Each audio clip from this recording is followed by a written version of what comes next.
So summer internship season is here.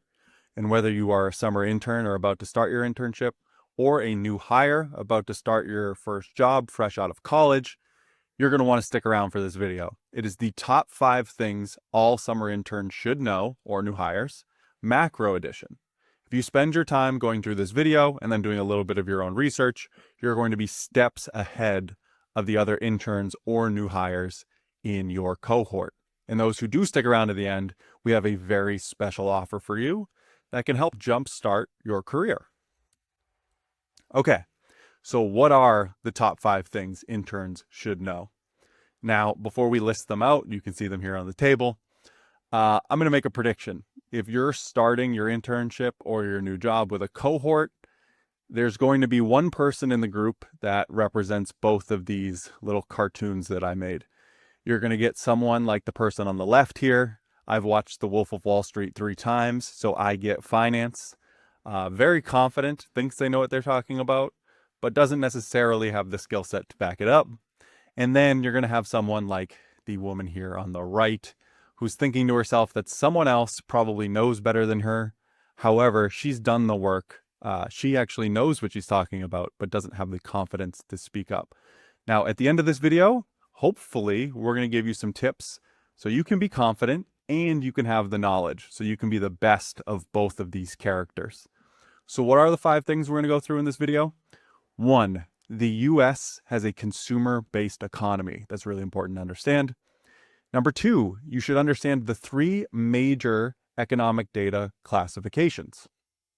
Number 3, you should know the lesser known data classification that we use that links to the other 3, but it's less commonly used in the industry. Number 4, you should recognize the importance of monetary policy. And number 5, you should have a pretty good idea about which sectors perform well at different phases of the business cycle. Now, before we get into those 5, just a quick update here. We are bringing back our macro summit for summer interns. We ran it for the first time last year, and it was a huge success. People really loved it. So we're bringing it back. So if you're a program director of an internship, or you're a new hire, or you manage these people, this is a great way to elevate your internship. It is a half-day virtual workshop, and by the end, your interns or new hires will have a really great baseline understanding of top-down investing and macro. It's really a way to get them to sort of hit the summer or hit their jobs running. And as we say here, it's a way to give your interns and new hires more than just coffee runs and compliance presentations. I have some testimonials here on the right. You can take a second to read those, but I know I'm biased. However, it was a great event, and I will include a link for more information on this event in the description of the video. Okay, so number 1, the first thing that summer interns and new hires should understand is that the US has a consumption-based economy. And therefore, you should focus on data and pay attention to data that surrounds consumer health. I've brought out this chart before previously in our videos, and it just goes to show that almost 70% of US GDP is driven by the consumer or consumption. And that everything else, all the other components of GDP, are much, much, much smaller. So get a good understanding of what the consumer sentiment series are, consumer spending, the savings rate. Pay attention to things that impact the US consumer, because as I'll show you on the next slide, the consumer and the consumer's health has a huge impact on growth in the US. And that's exactly what this shows. Again, I've shown this before, and it's a little bit of a complicated chart, but it's really intuitive. So if you look here, we're just going to focus on the x-axis because that's what's important for this video. That is the US real personal consumption expenditure growth, so year over year. And the size of the bubbles you see is the bigger the bubble, the stronger the GDP growth for that year. And as you can see, all the biggest bubbles are when the consumer consumption expenditures are growing the fastest. So anywhere between 4 to 6%, we see the biggest bubbles. Again, pretty intuitive. If 70% of our GDP is based on consumption, then the years in which the consumer is spending a lot and is strong, we're going to have higher growth. And then quickly just want to point out the circles on the left here that aren't filled in. Those are negative GDP growth years. And again, not surprising that that's when we get negative consumer personal consumption expenditure growth, right? So when the consumer is weak, our GDP falters. When it's strong, we have our best growth. Number 2, should understand the 3 major data classifications for economic data. Now, obviously, there's many different classification systems. There's labor market data, there's inflation data, there's consumer data, like we just talked about. But for the purposes of this, the Conference Board, which is an organization, splits up data into 3 separate groups. They have the leading economic index, or the LEI, the coincident economic index, or the CEI, and the lagging economic index, the LAG. So I'm going to give you a second here. Pause if you need to. Look through these different data series that are in these different buckets before I explain what the buckets mean. Again, take a second to pause because I'm not going to go through each and every one of them. Okay. So you might be thinking, leading, coincident, and lagging. What are they leading? What are they coincident to? What are they lagging? That would be GDP and GDP growth. So everything in the leading economic index that you see here on the left is going to move before GDP and can give you insights on trends. So what's going to happen to GDP in the future? And that lead time is about 6 months. I'll show charts on the next slide that show these different lead times. Anything in the middle is coincident to GDP. So these things move alongside GDP. And then anything in the right, in the lagging economic index, these move after GDP. So these are the things, if GDP is going up, about 9 months later, you'll see labor costs rise, for example. Now I have these 3 boxes on the bottom. Investors should focus on LEIs since they correlate with financial markets.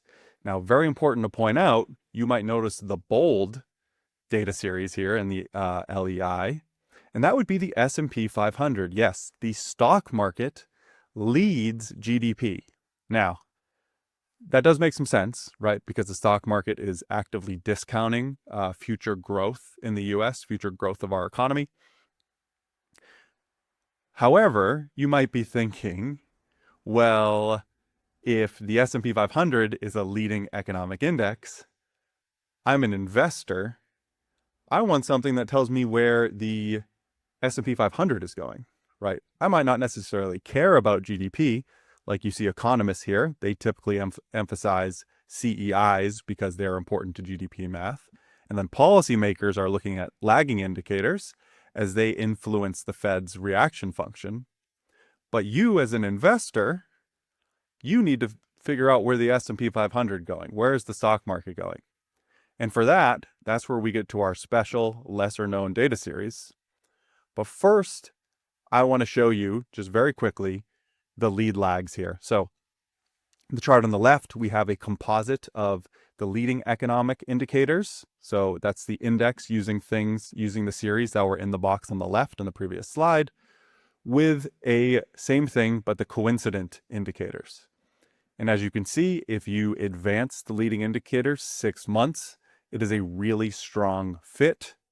And then likewise, in the chart on the right, we use the same CEI index, but this time use it with the lagging economic index.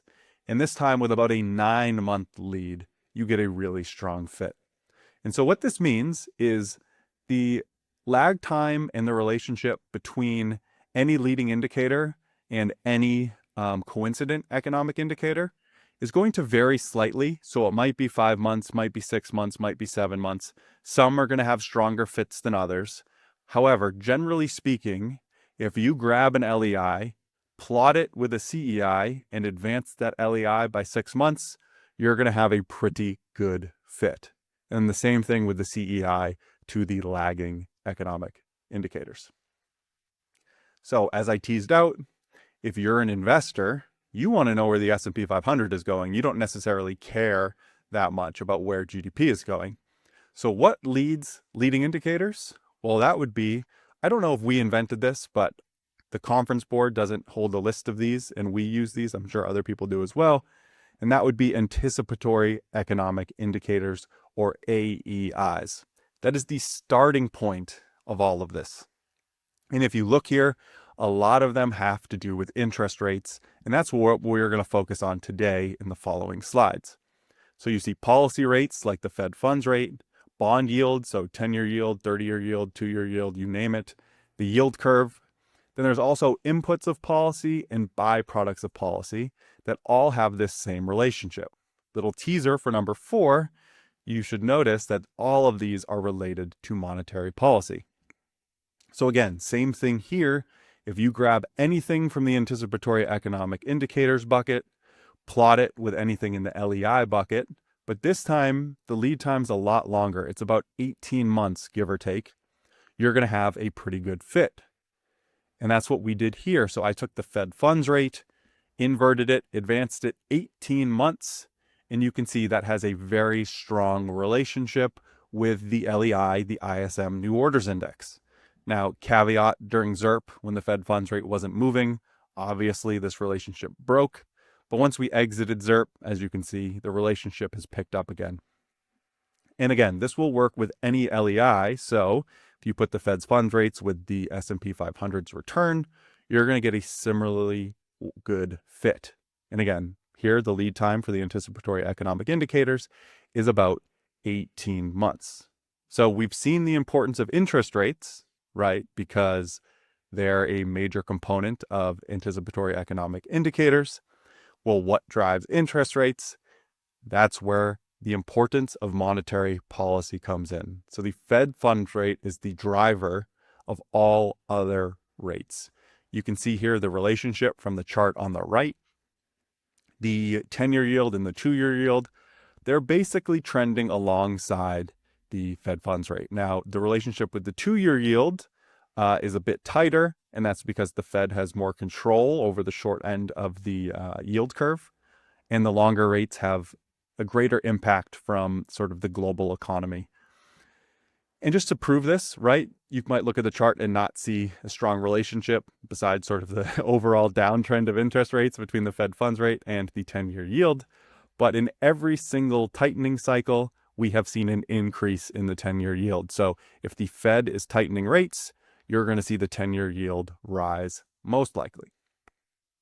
So again, I know it can be a little boring, but you got to listen to the Jerome Powell speeches, at least read the transcripts to see what the Fed's saying, and just have a general understanding of what tools does the Fed have, when do they cut rates, when do they hike rates. And if you have a good sense of the direction of interest rates, you have a good sense of an anticipatory economic indicator, and therefore you can get a general sense of where LEIs, like the S&P 500, are headed. So again, I know it can be boring, but you got to pay attention to Chairman Powell and the other Fed governors. Okay, last but certainly not least, summer interns and new hires should understand sector performance around the business cycle. So what is the business cycle anyways? That is a great question. That is beyond the scope of this video, but I do think I'm going to cover it in another video because it's very important. I just don't want this one to be 30 minutes long. And that's something you can sort of take from here and think about and learn about on your own. And actually our special offer at the end will help you do that. But we break down the business cycle into 3 main phases: the risk on phase here on the left, the risk off phase as we sort of peak and turn down, and the risk aversion phase near the end of the downturn. And we ran an analysis and looked at the last 9 full business cycles. And what we saw was during the risk on phase, the average return of the S&P 500 was around 30%, and the S&P 500 was up 8 out of 9 of those times. Then on the risk off phase, it's about a 50-50 split. So the average return is negative 1.3%, so basically flat. And the S&P 500 was up 4 out of those 9 times. So again, basically a coin flip of the overall index, the S&P 500, what you're going to get during that period. And then finally, the risk aversion phase, the S&P 500 was only up 1 out of 9 times, and the average return was just under negative 20%. However, as you'll see on this slide, there are opportunities across the business cycle.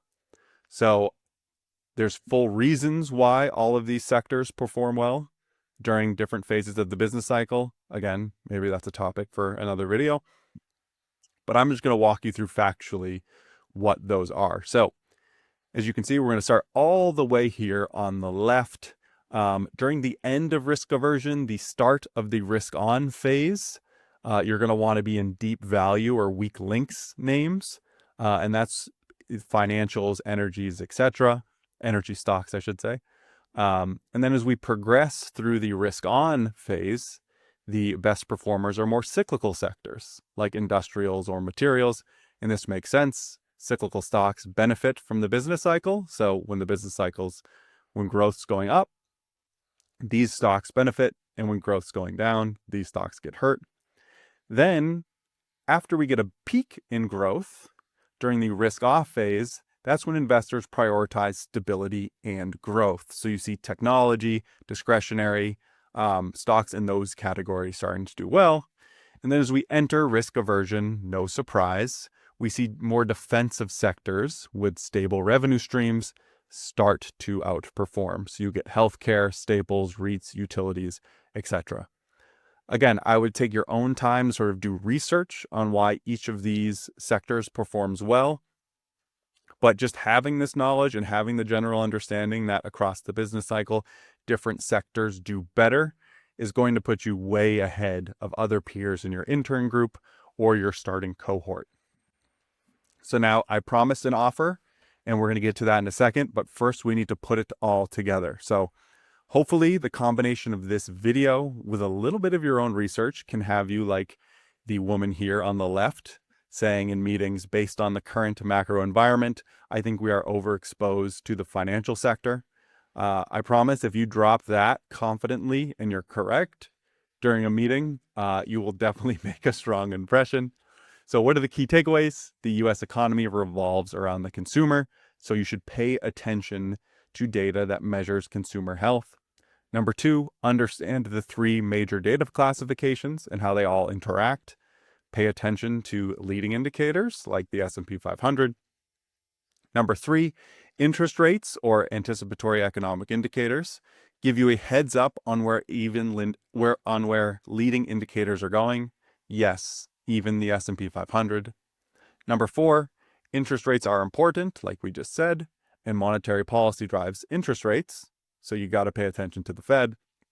And then finally, knowing the current business cycle phase in which sectors perform well during that stage is the key to understanding macro. Okay, so what is the special offer? Well, we offer a professional designation based on all of these things, top-down investing, practical economics, called the Macro Specialist Designation. And in honor of summer internship and new hire season starting, we're doing a 20% off promotion through the end of June. So to learn more, you can visit themacroinstitute.com and use code June20 when checking out to get 20% off. Again, it's a great offer, saving a ton of money. I hope everyone here takes advantage. So that's what I'm going to leave you with. Good luck to everyone starting their new jobs or their internships. Be confident, do the work. You guys are going to do great. All right, I'll talk to you soon. And again, good luck.